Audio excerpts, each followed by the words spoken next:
여러분 안녕하십니까, 진성호입니다. 이번 총선의 특징 중 하나는 제3지대 신당의 움직임입니다.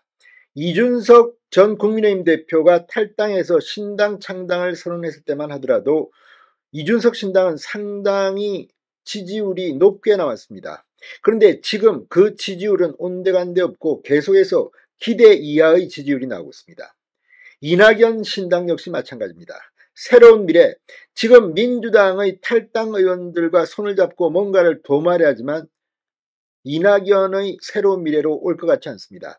자, 어제도 이 임종석 전 비서실장이 탈당해서 함께 할 것처럼 생각했던 것 같은데 오늘 새벽 임종석 전 실장은 당의 뜻을 따르겠다고 했습니다. 점점 더 이낙연의 스텝도 꼬이고 있습니다. 이낙연 새로운 미래대표는 광주에서 광주 지역 출마를 선언했습니다. 그런데 지역구가 어딘지도 밝히지 못합니다. 그만큼 지금 새로운 제3세계 신당들의 발걸음이 무겁습니다. 그런데 오늘 이준석의 개혁신당 이 총선 영입인재 1호를 발표했습니다. 그리고 김종인 공천관리위원장이 그 인재를 맞으면서 굉장히 놀랄만한 발언을 했습니다. 이준석 대표가 들으면 깜짝 놀랄 발언입니다. 하필이면 이준석이 경기도 화성을 지역구 출마 선언을 하는 날 김종인은 고춧가루를 확 뿌려버렸습니다. 뭐라고 했을까요? 김종인 위원장의 말만 들어보면 이준석의 개혁신당은 이번에 굉장히 참패할 가능성이 높아지고 있습니다. 도대체 국회의원을 한 명이나 배출할 수 있을까? 지역구에서 한 명이라도 배출할 수 있을까? 이런 물음표가 달립니다. 진성호의 융단 폭격 시작합니다. 이준석의 개혁신당, 이낙연의 새로운 미래를 융단 폭격합니다. 방송에 앞서 아직 진성호 방송의 구독자가 아니신 분은 붉은색 구독 버튼 눌러주십시오. 더 좋은 방송으로 보답하겠습니다. 어쩌면 김종인 이 개혁신당 공천관리위원장도 과거에 뭐 새누리당, 뭐 더불어민주당, 또 뭐 이 미래통합당, 국민의힘 이렇게 당을 바꿔가면서 다녔지만 이번에는 상당히 실패를 끝으로 정계를 은퇴할 것 같다는 생각이 듭니다. 그만큼 김종인의 오늘 발언이 충격적입니다. 자, 이준석 대표가 오늘 이 경기도 동탄 호수공원에서 경기 화성을 선거구 총선 출마를 선언했습니다. 지금 선거가 이제 한 달이 앞으로 다가왔는데 이제서야 이준석은 지역구를 고른 겁니다. 지역구 쇼핑한다는 비판을 많이 들었습니다. 김종인은 대구 출마라고 보냈지만 대구에서 지금 개혁신당 지지율을 보면 이준석이 나올 수가 없습니다.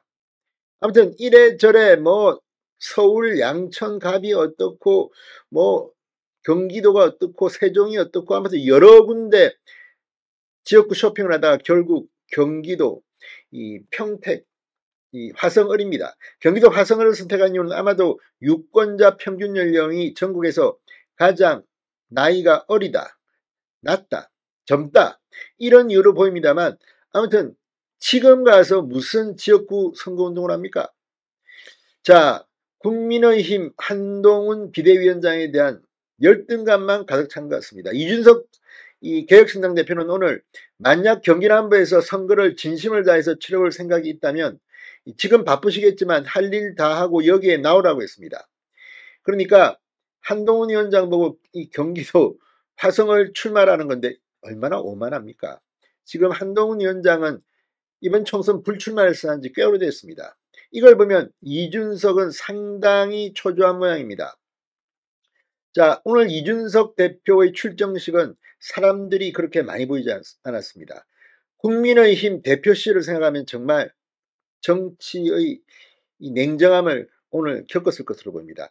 자, 국민의힘은 아직 화성을 후보를 공천하지 않았고 민주당은 공영훈 전 현대자동차 사장이 전략공천됐습니다.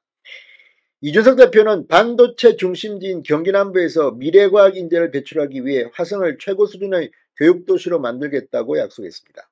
그러나 이런 약속 뭐 다 떠나서 이준석 대표가 15%라도 득표해서 선거비를 보존받을지도 잘 모르겠습니다. 그런 가운데 오늘 개혁신당이 이 처음으로 총선 영입 인재 1호를 영입했습니다. 그런데 국민의힘 공천에서 컷오프 당한 사람입니다. 김범준 전 부산대 특임교수를 영입했습니다. 이게 개혁신당의 총선 인재 1호 영입입니다. 얼마나 창피하겠습니까? 국민의힘에서 아예 컷오프된 사람을 인재라고 모셔간다? 자, 김종인 개혁신당 공천관리위원장은 오늘 국회 소통관에서 영입 기자회견을 통해 이렇게 말했습니다. 개혁신당이 그동안 이준석 대표를 중심으로 많은 사람이 모이는 것으로 생각해왔는데 막상 와서 보니까 그렇게 인적 자원이 충분하지는 않다. 이렇게 자백을 했습니다. 이게 무슨 말이겠습니까? 지금 공천관리위원장이 과거에 뭐 국민의힘이나 민주당 같이 큰 정당에서는 모르지만 지금 공천 신청자가 별로 없습니다. 지금 지역구도 못 채울 겁니다. 선거가 지금 한 달 옆으로 다가왔습니다. 김종인도 지금 망연자실한 것 같습니다. 이준석 대표를 중심으로 많은 사람이 모이는 것으로 생각되었는데 막상 와서 보니까 그렇게 인적 자원이 충분하지 않다. 이것도 점잖은 편입니다. 완전히 이준석에게 김종인이 찬물을 끼얹어버린 겁니다. 이게 현실입니다. 자, 김종인 위원장은 마침 김범준 박사가 영남 지역 출마를 목표로 개혁신당의 뜻에 동참한다고 해서 오늘 입당하게 됐다. 개혁신당의 기차 아래 출마해서 성공하기를 바란다고 덧붙였습니다. 자, 이 새로 영입된 김범준 씨 1996년 신한국당 공채 1기. 자, 최근 경남 거제시 선거구에 국민의힘 공천을 신청했다가 탈락한 사람입니다. 정말 사람이 없어도 이렇게 없습니까? 자, 지금이 이준석 대표만 그런 게 아닙니다. 이낙연 새로운 미래 공동대표도 오늘 광주 출마를 선언했습니다. 국회의원 선거를 광주에서 출마해 치르기로 했다고 광주에서 기자회견을 했습니다. 그런데 선거구도 아직 못 정했습니다. 이낙연, 이준석, 이재명 못지않게 이번 총선에서 호전하고 있습니다. 진성호의 융단 폭격이었습니다. 여러분 감사합니다.